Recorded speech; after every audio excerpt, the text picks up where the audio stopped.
ਵਾਹਿਗੁਰੂ ਜੀ ਕਾ ਖਾਲਸਾ ਵਾਹਿਗੁਰੂ ਜੀ ਕੀ ਫਤਿਹ। ਬਿਮਾਰੀ ਤੋਂ ਬਚਣ ਲਈ ਕੀ ਕਰਨਾ ਚਾਹੀਦਾ ਹੈ ਅਤੇ ਕੀ ਨਹੀਂ ਕਰਨਾ ਚਾਹੀਦਾ, ਇਹ ਤਾਂ ਤੁਸੀਂ ਸਭ ਖਬਰਾਂ ਰਾਹੀਂ ਅਤੇ ਬੇਸ਼ੁਮਾਰ ਮੈਸੇजेस ਰਾਹੀਂ ਜਾਣ ਹੀ ਚੁੱਕੇ ਹੋ।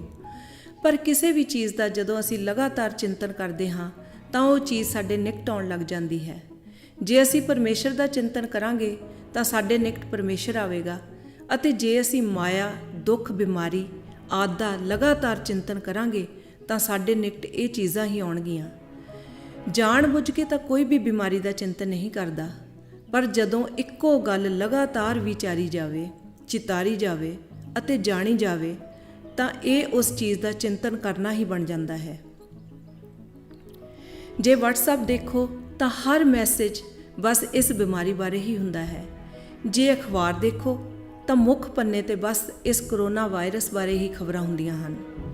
ਇੱਥੋਂ ਤੱਕ ਕਿ ਗੁਰਦੁਆਰਾ ਸਾਹਿਬਾਨ ਅਤੇ ਧਾਰਮਿਕ ਅਸਥਾਨਾਂ ਤੋਂ ਵੀ ਇਸ ਬਿਮਾਰੀ ਬਾਰੇ ਸੂਚਨਾਵਾਂ ਲਗਾਤਾਰ ਪ੍ਰਸਾਰਿਤ ਹੋ ਰਹੀਆਂ ਹਨ।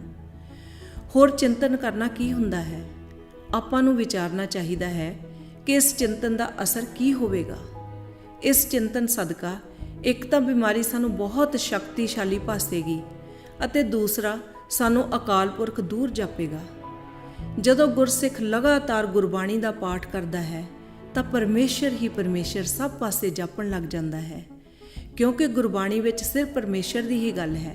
ਅਤੇ ਦੂਜੇ ਪਾਸੇ ਹੁਣ ਹਰ ਪਾਸੇ ਇਸ ਬਿਮਾਰੀ ਦੀ ਹੀ ਚਰਚਾ ਹੋ ਰਹੀ ਹੈ, ਜਿਸ ਕਾਰਨ ਨਾਮ ਬਾਣੀ ਵਿੱਚ ਵੀ ਮਨ ਨਹੀਂ ਲੱਗ ਰਿਹਾ ਤੇ ਬਸ ਇਸ ਬਿਮਾਰੀ ਬਾਰੇ ਹੀ ਵਿਚਾਰ ਮਨ ਵਿੱਚ ਆਉਂਦੇ ਰਹਿੰਦੇ ਹਨ।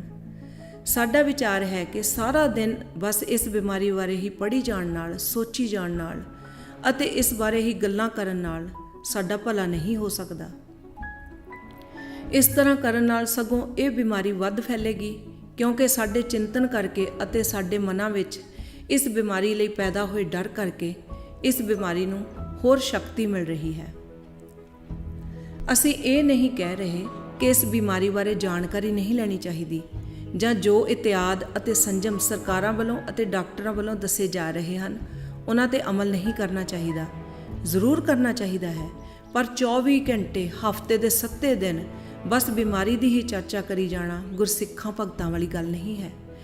ਇਸ ਤਰ੍ਹਾਂ ਕਰਨ ਨਾਲ ਸਭ ਤੋਂ ਪਹਿਲੀ ਜੋ ਭਾਵਨਾ ਮਨ ਵਿੱਚ ਪੈਦਾ ਹੁੰਦੀ ਹੈ ਉਹ ਹੈ ਅਤਿਅੰਤ ਡਰ ਜਾਂ ਭੈ। ਜਿਸ ਦੇ ਮਨ ਵਿੱਚ ਭੈ ਹੋਵੇ ਉਹ ਕਦੇ ਚੜ੍ਹਦੀ ਕਲਾ ਵਿੱਚ ਨਹੀਂ ਰਹਿ ਸਕਦਾ, ਅਤੇ ਜੋ ਚੜ੍ਹਦੀ ਕਲਾ ਵਿੱਚ ਨਹੀਂ ਹੁੰਦਾ ਉਹ ਕਮਜ਼ੋਰ ਹੁੰਦਾ ਹੈ। ਬਿਮਾਰੀ ਜਾਂ ਮੁਸੀਬਤ ਦਾ ਹਮੇਸ਼ਾ ਕਮਜ਼ੋਰ ਬੰਦੇ 'ਤੇ ਹੀ ਵਧੇਰਾ ਅਸਰ ਹੁੰਦਾ ਹੈ। ਭੈ ਕੇਵਲ ਅਕਾਲ ਪੁਰਖ ਦਾ ਹੀ ਰੱਖਣਾ ਚਾਹੀਦਾ ਹੈ, ਨਾ ਕਿ ਕਿਸੇ ਹੋਰ ਚੀਜ਼ ਦਾ, ਕਿਉਂਕਿ ਪਰਮੇਸ਼ਰ ਤੋਂ ਬਿਨਾਂ ਇਸ ਦੁਨੀਆ ਵਿੱਚ ਕਿਸੇ ਪਾਸ ਤਾਕਤ ਨਹੀਂ ਹੈ। ਜੋ ਵੀ ਤਾਕਤ ਬਿਮਾਰੀ ਵਿੱਚ ਹੈ ਉਸ ਦਾ ਮੂਲ ਸੋਮਾ ਸਾਡੇ ਮਨ ਵਿੱਚ ਬਿਮਾਰੀ ਦਾ ਭੈ ਹੈ। ਪਰਮੇਸ਼ਰ ਦੇ ਨਾਮ ਨਾਲ ਜੁੜ ਕੇ ਗੁਰਬਾਣੀ ਰਾਹੀਂ ਉਸ ਦੇ ਗੁਣਾਂ ਦਾ ਚਿੰਤਨ ਕਰਨ ਨਾਲ ਪਰਮੇਸ਼ਰ ਹਾਜ਼ਰ ਨਾਜ਼ਰ ਭਾਸਦਾ ਹੈ, ਜਿਸ ਕਾਰਨ ਸਗਲ ਭੈ ਦਾ ਨਾਸ ਹੋ ਜਾਂਦਾ ਹੈ ਅਤੇ ਮਨ ਚੜ੍ਹਦੀ ਕਲਾ ਵਿੱਚ ਚਲਾ ਜਾਂਦਾ ਹੈ। ਇੱਕ ਗੱਲ ਵਿਚਾਰੋ ਗੁਰਸਿੱਖ ਵੀਰੋ ਤੇ ਭੈਣੋ, ਕੀ ਪਰਮੇਸ਼ਰ ਤੋਂ ਬਿਨਾਂ ਇਸ ਦੁਨੀਆ ਵਿੱਚ ਹੋਰ ਕੋਈ ਤਾਕਤ ਹੈ? ਦੱਸੋ, ਕੀ ਪਰਮੇਸ਼ਰ ਤੋਂ ਬਿਨਾਂ ਦੁਨੀਆ ਵਿੱਚ ਹੋਰ ਕੋਈ ਕਰਤਾ ਪੁਰਖ ਹੈ? ਨਹੀਂ, ਹਰਗਿਜ਼ ਨਹੀਂ। ਫਿਰ ਡਰ ਕਾਹਦਾ?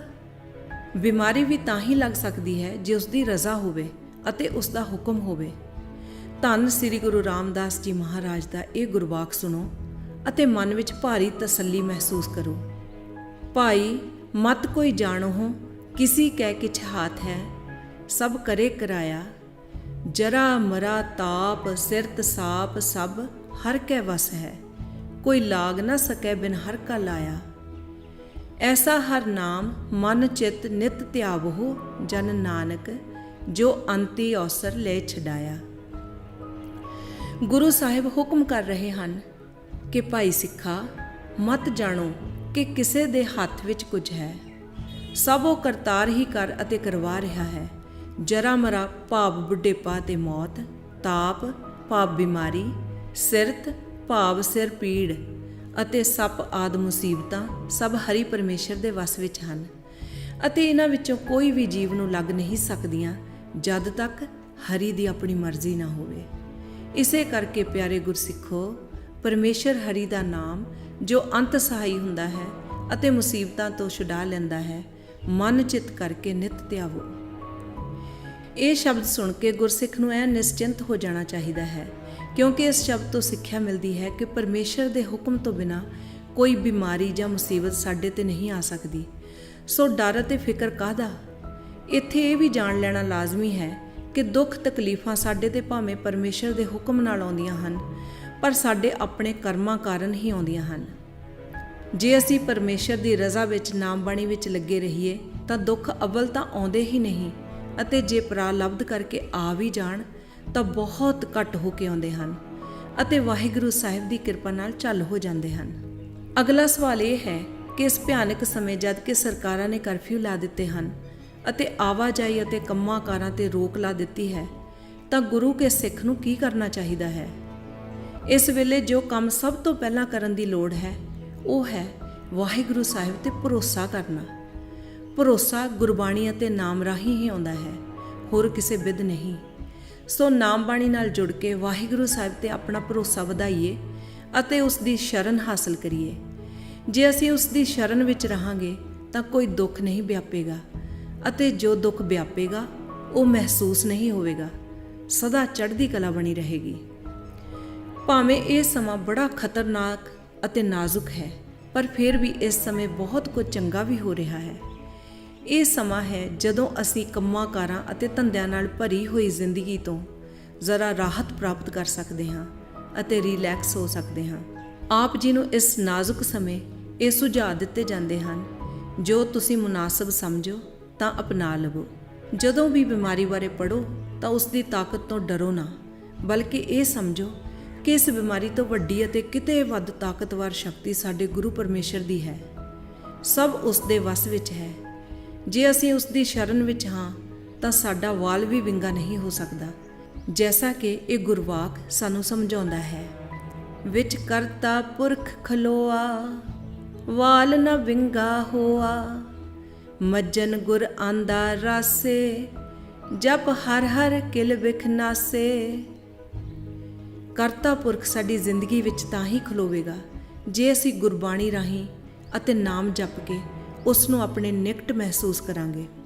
ਗੁਰਬਾਣੀ ਇਸ ਜੱਗ ਵਿੱਚ ਚਾਨਣ ਹੈ ਅਤੇ ਪਰਮੇਸ਼ਰ ਦਾ ਹੀ ਰੂਪ ਹੈ। ਸੱਚੇ ਮਨੋਂ ਗੁਰਬਾਣੀ ਦਾ ਪਾਠ ਕਰੋ ਅਤੇ ਨਾਲ ਹੀ ਪਰਮੇਸ਼ਰ ਦੇ ਗੁਣਾਂ ਦਾ ਚਿੰਤਨ ਕਰੋ। ਜ਼ਿੰਦਗੀ ਆਨੰਦ ਨਾਲ ਭਰ ਜਾਵੇਗੀ।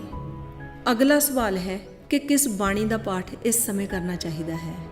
ਗੁਰਬਾਣੀ ਦਾ ਤਾਂ ਹਰ ਪਾਠ ਹੀ ਸੁਖਦਾਈ ਹੈ, ਪਰ ਜੇ ਸ੍ਰੀ ਸੁਖਮਨੀ ਸਾਹਿਬ, ਸ੍ਰੀ ਜਪਜੀ ਸਾਹਿਬ ਦਾ ਪਾਠ ਕੀਤਾ ਜਾਵੇ ਅਤੇ ਸ੍ਰੀ ਦੁਖ ਭੰਜਨੀ ਵਾਲੇ ਸ਼ਬਦਾਂ ਦਾ ਜਾਪ ਹੋ ਜਾਵੇ ਤਾਂ ਬਹੁਤ ਉੱਤਮ ਗੱਲ ਹੈ। ਪਾਠ ਤੋਂ ਉਪਰੰਤ ਆਪਣੀ, ਆਪਣੇ ਪਰਿਵਾਰ ਦੀ, ਆਪਣੇ ਸੰਗੀ ਸਾਥੀਆਂ ਦੀ ਅਤੇ ਖਾਲਸਾ ਪੰਥ ਦੀ ਰੱਖਿਆ ਲਈ ਅਰਦਾਸ ਕਰਨੀ ਚਾਹੀਦੀ ਹੈ ਅਤੇ ਨਾਲ ਹੀ ਸਰਬੱਤ ਦਾ ਭਲਾ ਵੀ ਮੰਗਣਾ ਚਾਹੀਦਾ ਹੈ। ਆਪੋ ਆਪਣੇ ਘਰਾਂ ਵਿੱਚ ਰਹਿ ਕੇ ਆਪਣੇ ਪਰਿਵਾਰ ਨਾਲ ਮਿਲ ਬੈਠ ਕੇ ਪਿਆਰ ਵਧਾਓ। ਇਹ ਭਾਵੇਂ ਮਾੜਾ ਸਮਾਂ ਹੈ, ਪਰ ਇੱਕ ਪਾਸਿਓਂ ਚੰਗਾ ਵੀ ਹੈ, ਕਿਉਂਕਿ ਸਾਨੂੰ ਆਪਣੀ ਬਿਜ਼ੀ ਜ਼ਿੰਦਗੀ ਤੋਂ ਰਾਹਤ ਮਿਲ ਰਹੀ ਹੈ। ਪਰਿਵਾਰ ਨਾਲ ਬੈਠ ਕੇ ਪੁਰਾਣੀਆਂ ਸੁਹਾਵਣੀਆਂ ਯਾਦਾਂ ਯਾਦ ਕਰੋ ਅਤੇ ਆਪਸ ਵਿੱਚ ਇੱਕ ਦੂਜੇ ਨਾਲ ਇਸ ਵਿਧ ਪਿਆਰ ਵਧਾਓ। ਘਰ ਵਿੱਚ ਹੱਸੋ ਖੇਡੋ ਅਤੇ ਇੱਕ ਦੂਜੇ ਦੇ ਨੇੜੇ ਆਵੋ। ਇਹ ਸਮਾਂ ਹੈ ਜਦੋਂ ਤੁਸੀਂ ਕੰਮਾਂ ਕਾਰਾਂ ਤੋਂ ਅਤੇ ਤੁਹਾਡੇ ਬੱਚੇ ਸਕੂਲ ਦੀ ਪੜ੍ਹਾਈ ਤੋਂ ਵਿਹਲੇ ਹਨ। ਇਹ ਸਮਾਂ ਇੰਟਰਨੈਟ 'ਤੇ ਜਾਂ ਫੋਨਾਂ 'ਤੇ ਹੀ ਨਾ ਬਰਬਾਦ ਕਰੋ। ਆਪਸ ਵਿੱਚ ਮਿਲ ਬੈਠੋ ਤੇ ਗੱਲਾਂ ਬਾਤਾਂ ਕਰੋ। ਅੱਗੇ ਜਾ ਕੇ ਤੁਸੀਂ ਇਹ ਸਮਾਂ ਯਾਦ ਕਰਿਆ ਕਰੋਗੇ। ਚੰਗੇ ਗੁਰਸਿੱਖ ਲਿਖਾਰੀਆਂ ਦੀਆਂ ਕਿਤਾਬਾਂ ਪੜ੍ਹਨੀਆਂ ਸ਼ੁਰੂ ਕਰੋ। ਇਹ ਸਮਾਂ ਬੜਾ ਕੀਮਤੀ ਹੈ, ਸੋ ਇਸ ਦੀ ਭਰਪੂਰ ਵਰਤੋਂ ਕਰੋ। ਗੁਰੂ ਸਾਹਿਬਾਨ ਦੇ ਇਤਿਹਾਸ ਬਾਰੇ ਭਾਈ ਵੀਰ ਸਿੰਘ ਦੇ ਗੁਰੂ ਨਾਨਕ ਚਮਤਕਾਰ ਜਾਂ ਕਲਗੀਧਰ ਚਮਤਕਾਰ ਪੜ੍ਹੋ, ਜਾਂ ਸਿੱਖੀ ਸਿਦਕ ਦੀ ਦਾਸਤਾਨ ਦੀ ਸਭ ਤੋਂ ਸ੍ਰੇਸ਼ਟ ਕਿਤਾਬ ਭਾਈ ਸਾਹਿਬ ਰਣਧੀਰ ਸਿੰਘ ਦੀ ਜੇਲ੍ਹ ਚਿੱਠੀਆਂ ਪੜ੍ਹੋ। ਨਾਲ ਹੀ ਜਪਜੀ ਸਾਹਿਬ ਜਾਂ ਸੁਖਮਨੀ ਸਾਹਿਬ ਦੇ ਅਰਥ ਵਿਚਾਰ ਜਿੰਨੇ ਹੋ ਸਕਣ ਕਰੋ। ਜ਼ਰੂਰ ਇਹ ਸਮਾਂ ਇਹਨਾਂ ਕਿਤਾਬਾਂ ਨੂੰ ਪੜ੍ਹਨ ਤੇ ਲਾਵੋ। ਇਹਨਾਂ ਕਿਤਾਬਾਂ ਦੇ ਲਿੰਕ ਅਸੀਂ ਇਸ ਵੀਡੀਓ ਦੀ ਡਿਸਕ੍ਰਿਪਸ਼ਨ ਵਿੱਚ ਦੇ ਰਹੇ ਹਾਂ, ਜੋ ਤੁਸੀਂ ਉੱਥੋਂ ਹਾਸਲ ਕਰ ਸਕਦੇ ਹੋ। ਅਸੀਂ ਆਸ ਕਰਦੇ ਹਾਂ ਕਿ ਤੁਸੀਂ ਇਹ ਵੀਡੀਓ ਦੇਖ ਕੇ ਚੜ੍ਹਦੀ ਕਲਾ ਵਿੱਚ ਆ ਜਾਵੋਗੇ। ਬਿਮਾਰੀ ਤੋਂ ਬਚਣ ਲਈ ਜੋ ਸੰਜਮ ਸਰਕਾਰਾਂ ਤੇ ਡਾਕਟਰ ਲੋਕ ਦੱਸ ਰਹੇ ਹਨ, ਉਹਨਾਂ ਤੇ ਅਮਲ ਕਰੋ, ਪਰ ਆਪਣੇ ਮਨ ਵਿੱਚ ਡਰ, ਫਿਕਰ, ਸਟ੍ਰੈਸ, ਪਰੇਸ਼ਾਨੀ ਆਦਿ ਨੂੰ ਪ੍ਰਵੇਸ਼ ਨਾ ਕਰਨ ਦਿਓ। ਆਪਣੇ ਮਨ ਵਿੱਚ ਅਕਾਲ ਪੁਰਖ ਦਾ ਨਿਵਾਸ ਕਰਾਓ, ਨਾ ਕਿ ਬਿਮਾਰੀ ਦਾ ਅਤੇ ਉਸ ਦੇ ਡਰ ਦਾ। ਅਸੀਂ ਤਾਂ ਇਹ ਸਲਾਹ ਦਿੰਦੇ ਹਾਂ ਕਿ ਜਿੰਨੇ ਮੈਸੇਜ ਜਾਂ ਖਬਰਾਂ ਤੁਸੀਂ ਇਸ ਬਿਮਾਰੀ ਬਾਰੇ ਪੜ੍ਹਦੇ ਸੁਣਦੇ ਹੋ, ਉਸ ਤੋਂ ਵੱਧ ਜਾਂ ਘੱਟੋ ਘੱਟ ਉਸ ਦੇ ਬਰਾਬਰ ਗੁਰਬਾਣੀ ਦੇ ਸ਼ਬਦ ਹੇ ਗੋਬਿੰਦ, ਹੇ ਗੋਪਾਲ, ਹੇ ਦਇਆਲ ਲਾਲ ਆਦਿ ਸ਼ਬਦਾਂ ਦਾ ਜਾਂ ਮੂਲ ਮੰਤਰ ਦਾ ਜਾਪ ਕਰੋ, ਤਾਂ ਕਿ ਬਿਮਾਰੀ ਦੇ ਡਰ ਨਾਲ ਮਨ ਵਿੱਚ ਪੈਦਾ ਹੋਣ ਵਾਲੇ ਸਹਿਮ ਅਤੇ ਢਹਿੰਦੀ ਕਲਾ ਤੋਂ ਬਚਾਓ ਰਹੇ। ਗੁਰੂ ਸਾਹਿਬ ਕਿਰਪਾ ਕਰਨ, ਆਪਣੇ ਗੁਰਸਿੱਖਾਂ ਨੂੰ ਸਦਾ ਚੜ੍ਹਦੀ ਕਲਾ ਬਖਸ਼ਣ ਅਤੇ ਗੁਰੂ ਕਰਤਾਰ ਦੀ ਰਜ਼ਾ ਵਿੱਚ ਸਰਬੱਤ ਦਾ ਭਲਾ ਹੋਵੇ। ਵਾਹਿਗੁਰੂ ਜੀ ਕਾ ਖਾਲਸਾ, ਵਾਹਿਗੁਰੂ ਜੀ ਕੀ ਫਤਿਹ।